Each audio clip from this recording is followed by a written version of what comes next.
Hello, I'm Jack with Straight Line Roofing and Construction, and I just wanted to tell you a little bit about what I'm looking at while I'm walking around a house and some things you could look at to call attention to you, some problems you may be having with your roof, and also to learn a little bit about vents. So right off the bat, if you come right here, this is one of your most common spots for dry rot. Now, if you come around the corner here, you'll see that there's just a little checking. It doesn't look like this has started to dry rot yet, but it's getting close. But look at all the valleys, the rivers of your roof. That's going to be a very likely spot for dry rot. And then right behind the gutter. So if you just do an own personal inspection, walk around the house and just take a look and see if you see any signs of moisture there. It'll look brown, it'll look like it's cracking, and sometimes it'll flat just be falling apart.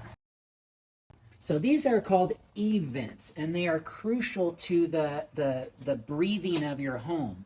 And so this is what allows the cool air into the attic, and then in turn allows the hot air to escape out the top. So this is what keeps your house much cooler in the summer. It also keeps condensation and mold from growing in the winter.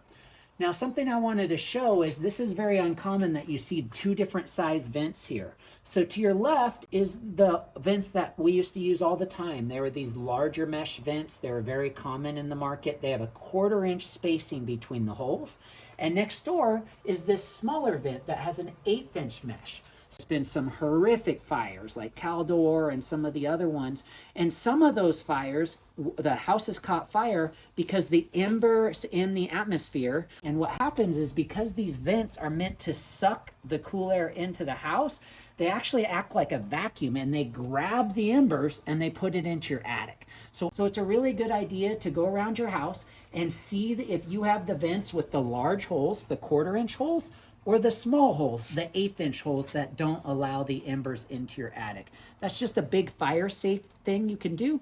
On top of that, if you don't see a lot of these vents, your house is probably not vented. So there's a calculation you can do, but that's really, really important to have enough ventilation.